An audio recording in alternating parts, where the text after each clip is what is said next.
ये एक सामान्य सोच है कि समस्या से बचने का सबसे अच्छा तरीका है कि हम इंतजार करें और उम्मीद करें कि समस्या खुद ही ठीक हो जाएगी। लेकिन क्या यह सच है? क्या वाकई मुश्किलों का सामना करना और उनसे निपटना इतना आसान है? इस वीडियो में हम बात करेंगे कि समस्याओं के सामने खड़े होकर इंतजार करना सबसे अच्छा विकल्प नहीं है। हम आपको सिखाएंगे कि समस्याओं का सामना करना उन्हें हल करने का सही और प्रभावी तरीका है। इस वीडियो के माध्यम से हम सीखेंगे कि हमारी मेहनत, समर्पण और सही दिशा में कदम बढ़ाने से ही समस्याएं हल हो सकती हैं। तो इस वीडियो को देखें और सीखें कि समस्याओं का सामना करना और उन्हें हल करना ही सच्चा समाधान है। तो चलिए शुरू करते हैं। दोस्तों, बहुत समय पहले की बात है। एक राज्य का राजा बहुत चिंतित था क्योंकि उसकी पत्नी का जन्मदिन नजदीक आ रहा था। यूं तो कहने को वह राजा था, लेकिन फिर भी उनके वैवाहिक जीवन में हजारों प्रकार की समस्याएं थीं। परंतु राजा जन्मदिन पर अपनी पत्नी को एक ऐसा उपहार देना चाहता था कि जिससे उनके जीवन में जो दुख है वह कम से कम उस दिन के लिए दूर चला जाए। वह अपनी पत्नी को खुश करना चाहता था, किंतु आपने देखा होगा कि यह कार्य बहुत ही मुश्किल है, क्योंकि हम आज तक किसी को खुश नहीं कर पाए। हम चाहे लाख कोशिशें ही क्यों न कर लें, लेकिन हम कभी किसी को खुश नहीं कर पाते, क्योंकि यह खुशी हमारे पास नहीं है और न ही सामने वाले के पास है, जो हमारे पास है ही नहीं। वो हम किसी और को कैसे दे सकते हैं? अर्थात अगर आपको किसी दूसरे को खुशी देनी है तो सबसे पहले आपको खुश होना होगा, आपको खुश महसूस करना होगा, अर्थात वह खुशी आपके पास होनी चाहिए, तभी तो आप किसी और को खुश रख सकते हैं। एक दिन राजा ने सभी दरबारियों को दरबार में उपस्थित होने का आदेश दिया और साथ ही सभी मंत्रीगण भी वहां पर उपस्थित थे। तभी राजा ने सभी से सुझाव मांगा कि आखिर वह किस प्रकार अपनी पत्नी को जन्मदिन पर खुश कर सकता है। आखिर वह उन्हें कैसा उपहार दे जिस कारण राजा की पत्नी खुश हो सके। वहां पर उपस्थित सभी लोग अपने मन की बातें राजा से बताते हैं, परंतु राजा को वहां पर उपस्थित किसी भी व्यक्ति का कोई सुझाव पसंद ही नहीं आया। एक दिन संध्या के वक्त राजा अपने रथ से कहीं जा रहा था। तभी रास्ते में उसने एक बहुत ही सुंदर मूर्ति देखी। वह मूर्ति बहुत ही सुंदर और आकर्षक थी। उसे देखकर ऐसा प्रतीत होता था मानो उस मूर्ति में जान हो। उस मूर्ति को देखकर राजा बहुत प्रसन्न हुआ और वह तुरंत ही मूर्तिकार के पास पहुंचा और राजा उस मूर्तिकार से कहता है, तुम तो बहुत बड़े कलाकार हो, तुम्हारी मूर्तियों में चांद नजर आती है। ऐसा प्रतीत होता है कि तुम्हारी मूर्तियां जीवित हैं। हम तुम्हारी इन मूर्तियों को देखकर बहुत प्रसन्न हैं। हम चाहते हैं कि तुम्हारी सारी मूर्तियां हमारे दरबार में शामिल हों। यह सुनकर वह मूर्तिकार बहुत प्रसन्न हुआ, जैसे उसे कोई खजाना मिल गया हो। लेकिन तभी राजा ने उस मूर्तिकार से एक और बात कही, देखो, मैं चाहता हूं कि तुम मेरे दरबार में शामिल हो जाओ, किंतु उससे पहले तुम्हें हमारे लिए हमारी रानी की ऐसी मूर्ति बनानी होगी जिसे देखकर वह खुश हो जाए और अपने सारे दुख दर्द भूल जाए। और यदि तुम ऐसा न कर सके तो मैं तुम्हारा सर धड़ से अलग कर दूंगा। राजा के मुख से यह सुनकर मूर्तिकार घबरा गया, उसके पसीने छूट गए। वह राजा को मना भी कैसे करे, इसीलिए उसने न चाहते हुए भी राजा को स्वीकृति दे दी। राजा उस मूर्तिकार की बात सुनकर बहुत प्रसन्न हुआ और वो वापस महल लौट गया। लेकिन उधर दूसरी तरफ जो मूर्तिकार अब तक बहुत प्रसन्न था, जो अपने मन से मूर्तियां बनाया करता था, जो हमेशा खुश रहता था, अब वह दुखी हो गया था। वह गहरे दुख में चला गया था। वह डर के कारण रानी की मूर्तियां बनाना शुरू करता है, परंतु जो भी मूर्ति बनाता था उस मूर्ति को देखकर ऐसा प्रतीत होता था मानो वह मूर्ति बहुत दुखी है, उसे किसी प्रकार का कोई दुख है। एक के बाद एक उसने कई सारी मूर्तियां बना डाली, परंतु कोई भी मूर्ति ऐसी नहीं थी जिसे देखकर कोई भी खुश हो सके, जिसे देखकर यह प्रतीत हो कि मानो उस मूर्ति में जान है और वह मूर्ति देखकर कोई भी अपना दुख भूल जाए। और यह इस कारण हो रहा था क्योंकि मूर्तिकार भीतर से बहुत दुखी था, जो उसकी मूर्तियों के रूप में साफ और स्पष्ट नजर आ रहा था। राजा ने उस मूर्तिकार को एक सप्ताह का समय दिया था, किंतु 4 दिन तो उसने यूं ही व्यर्थ कर दिए। अब उसके पास केवल 3 दिन का ही समय बचा था, जिसके बारे में सोच सोचकर उस मूर्तिकार का गला सूखा जा रहा था। डर के कारण अब उसके हाथ पैर भी काम करना बंद कर चुके थे। उसके हाथ से हथौड़ी और छीनी तक नहीं चल रही थी और उसे अपना भविष्य नजर आ रहा था। उसे नजर आ रहा था कि राजा उसे मृत्यु दंड दे रहा है। उसके बाद उसके परिवार का क्या होगा, उसके परिवार को कौन संभालेगा? यह सोच सोचकर उस मूर्तिकार का मन बैठा जा रहा था। तभी उसने एक योजना बनाई। वह अपने परिवार को साथ लेकर रात ही में गांव छोड़कर चला जाएगा। यह सोचकर वह तुरंत घर लौटा। उसने सारा सामान बांधा, अपनी पत्नी और अपने बच्चों को भी तैयार किया। वह जैसे ही घर से निकलने वाला था कि तभी उसने देखा कि राजा के सिपाही वहां पर तैनात है। यह देखकर वह मूर्तिकार और भी घबरा गया। वह समझ नहीं पा रहा था कि क्या करे। यदि वह यहाँ से भागने की कोशिश करता है और पकड़ा जाता है तो राजा उसके साथ साथ उसके परिवार को भी मृत्यु दंड दे देंगे। वह कुछ समझ नहीं पा रहा था।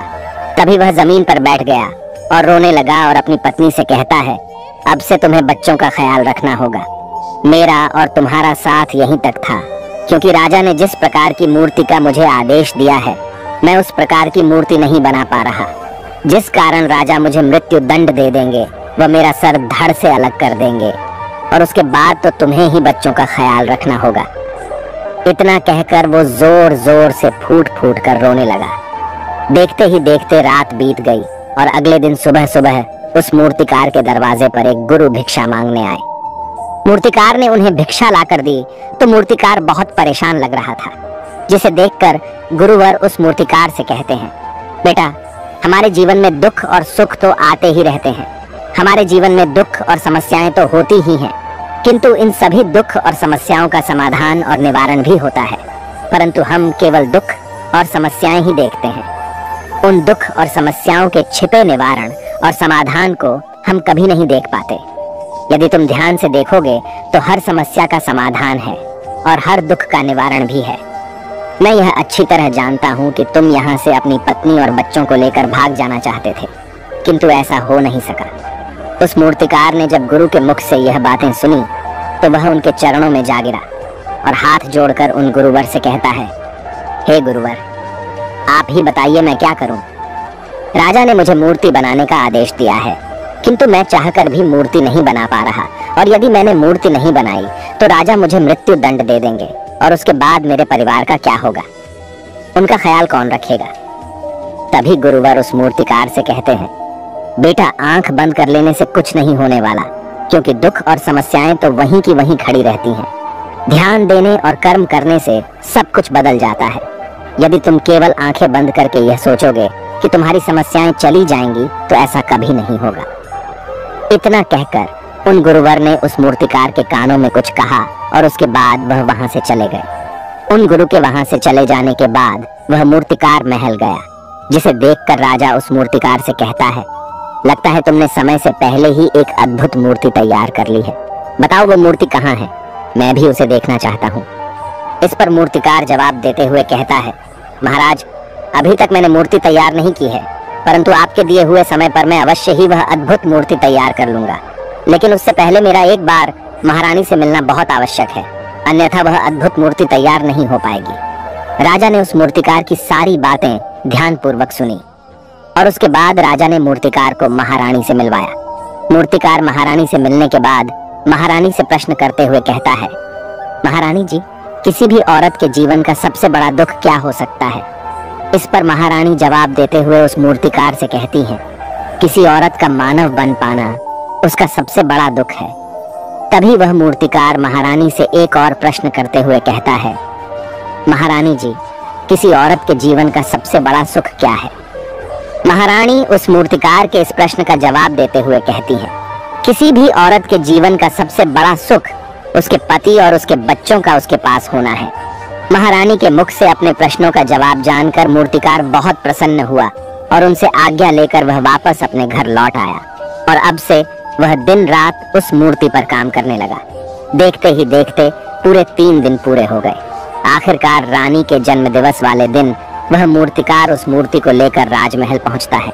लेकिन अब राजा के मन में यह बेचैनी थी कि पता नहीं उस मूर्तिकार ने आखिर कैसी मूर्ति बनाई होगी, पता नहीं वह मूर्ति महारानी को पसंद आएगी भी या नहीं। इस प्रकार के कई प्रश्न राजा के मन में चल रहे थे। राजा के मन की बेचैनी लगातार बढ़ती ही जा रही थी, लेकिन उधर दूसरी तरफ राजा को उस मूर्तिकार पर पूर्ण विश्वास भी था, क्योंकि राजा ने पहले ही उस मूर्तिकार के हाथों की कला देखी हुई थी। इसलिए एक तरफ उनके मन में यह भी विचार चल रहे थे कि उस मूर्तिकार ने जरूर ही अद्भुत मूर्ति बनाई होगी। वह मूर्ति सफेद कपड़ों से ढकी हुई थी। तभी राजा ने उस मूर्ति की ओर इशारा करते हुए रानी से कहा, यह आपका जन्म दिवस का तोहफा है। इसे कबूल करें। उसके बाद रानी ने अपने हाथों से उस मूर्ति से वह कपड़ा हटाया और उस मूर्ति को देखते ही रानी की आंखों से आंसू बहने लगे। और यह देखकर राजा को ऐसा प्रतीत हुआ कि मानो महारानी को यह मूर्ति पसंद नहीं है। इसलिए राजा ने तुरंत ही क्रोधित होकर अपने सिपाहियों को आदेश दिया और उस मूर्तिकार को बंदी बनवा लिया। लेकिन तभी महारानी राजा से कहती है, रुकिए, इस मूर्तिकार ने तो मेरा दुख और सुख एक ही मूर्ति में निकाल दिया है। इस मूर्ति में मेरे पति मेरे साथ है और मेरे हाथ में मेरा बच्चा है। इससे सुंदर मूर्ति मैंने आज तक नहीं देखी। ये बहुत ही लाजवाब है, अद्भुत है। इससे सुंदर तोहफा मेरे लिए और कोई नहीं हो सकता। काश ऐसा मेरे जीवन में वास्तव में हो जाए, मेरे पति भी मेरे साथ हों और मेरे हाथों में मेरा बच्चा हो। महारानी की ये सारी बातें सुनकर और मूर्ति को देखकर राजा को अपनी गलती का एहसास हुआ। राजा अपनी प्रजा और अपने साम्राज्य की देख रेख में इतना व्यस्त रहता था कि वह कभी अपनी पत्नी को समय नहीं दे पाता था, जिस कारण राजा की आंखों से आंसू बहने लगे और दरबार में उपस्थित सभी लोग वह मूर्ति देखकर हैरान। आज तक किसी ने भी ऐसी सुंदर और जीवित मूर्ति नहीं देखी थी, जिसमें सुख और दुख एक साथ नजर आ रहे हों। उसके बाद उस राजा ने उस मूर्तिकार को रिहा करवाया और उसे ढेरों इनाम दिए और अपने राज्य दरबार में जगह भी दी। किंतु उस मूर्तिकार ने इनाम तो स्वीकार कर लिया, परंतु राज दरबार में उसे जगह नहीं ली और हाथ जोड़कर राजा से कहता है, हे महाराज, मेरी आपसे विनती है, आपने मुझे चेतावनी दी थी, यदि मैं ये मूर्ति नहीं बना सका तो आप मुझे मृत्यु दंड दे देंगे। किंतु मैं आपसे बस इतना ही कहना चाहता हूँ, हम में से चाहे कोई भी प्राणी क्यों न हो, सभी के प्राण उतने ही कीमती है जितना कि आपका या महारानी के हैं। इसीलिए किसी को भी बिना दोष के दंड नहीं देना चाहिए। मेरी पत्नी ने मुझसे कहा था कि राजा की दोस्ती और दुश्मनी दोनों ही अच्छी नहीं है, इसीलिए मुझे आपके राज दरबार में कोई स्थान नहीं चाहिए। मैं अपनी छोटी सी दुनिया में बहुत खुश हूँ। मैं अपने छोटे से परिवार के साथ बहुत खुश हूँ। मैं आज तक जो करता आया हूँ मुझे वह पसंद है और मैं अपने पूरे जीवन काल वही करना चाहता हूँ। मैं जैसा हूँ, जिस हाल में हूँ, मुझे बहुत प्रसन्नता है कि मैं आज इतना खुशहाल इंसान हूँ। अब मुझे आज्ञा दीजिए। इतना कहकर वह मूर्तिकार वहां से चला गया। दोस्तों, इसी प्रकार हमारे जीवन में भी बहुत बड़े बड़े संकट और दुख आते जाते हैं, किंतु वास्तव में तो यह दुख और संकट हमें कुछ सिखाने के लिए आते हैं। किंतु हम तो केवल उन दुख और समस्याओं को ही देखते रह जाते हैं। हम उनका निवारण खोजने का तनिक भी प्रयास नहीं करते और जब हम दुख के समय क्रोध करते हैं तो हम वास्तविकता में अपना ही नुकसान कर लेते हैं। जो व्यक्ति समझदार होते हैं वह अपने दुख और परेशानियों से यह सबक सीख ही लेते हैं कि उन्हें विषम परिस्थितियों में शांत रहकर उन दुखों का निवारण करना चाहिए, उन समस्याओं का समाधान करना चाहिए। किंतु हम में से अधिकांश लोग यह नहीं सीख पाते और वे लोग दुख और परेशानियों के समय पर क्रोधित हो ही जाते हैं। वह इस बात को अच्छी तरह जानते हैं कि हमें दुख और समस्या के समय पर शांत रहना चाहिए और उसका समाधान खोजने का प्रयास करना चाहिए। किंतु हम बार बार वही गलती दोहराते रहते हैं। जब भी हमारे सामने कोई विषम परिस्थिति उत्पन्न होती है तो हम बार बार क्रोधित हो जाते हैं और क्रोध में आकर हम अपना ही नुकसान कर लेते हैं, क्योंकि क्रोध में हम कभी भी कोई चीज सीख नहीं सकते। क्रोध में हमारा मस्तिष्क काम करना बंद कर देता है और उसे केवल वह परिस्थिति नजर आती है, वह समय नजर आता है जो उसके खिलाफ है और जो जीवन के दुखों से, इन समस्याओं से कुछ सीख नहीं पाता। ऐसा व्यक्ति पूर्ण रूप से एक दलदल में फंसे हुए इंसान की तरह है, जो परिस्थितियों के दलदल में कुछ इस प्रकार फंस चुका है कि वह वहां से निकल नहीं सकता। फिर वह चाहे कितना भी हाथ पैर क्यों न मार ले, और जितना हाथ पैर मारेगा वह उतना ही उस दलदल में फंसता चला जाएगा। जबकि आपको हाथ पैर न मारकर बल्कि शांत रहकर अपने मस्तिष्क का प्रयोग करना चाहिए और यह सोचना चाहिए कि इस दुख, इस समस्या और इस विषम परिस्थिति का समाधान क्या हो सकता है। किंतु आप तो अपने आप को पहले से ही दलदल में डाल चुके हैं और ऐसी स्थिति में आप बाहर निकलने के बारे में न सोचकर लगातार और हाथ पैर मारकर आप अपने आप को उस दलदल में और भी नीचे डुबाते जा रहे। तो ऐसी परिस्थिति में आप भला उस समस्या, उस परिस्थिति का सामना कैसे करेंगे, वहां से बाहर कैसे निकलेंगे? और वहीं पर जो व्यक्ति थोड़े भी जागृत है, जो दुख और समस्याओं का निवारण और समाधान खोजने में वास्तव में अपना समय लगाते हैं, वह यह जानते हैं कि निवारण और समाधान एक हीरे की तरह है, वह हीरे की खान की तरह है।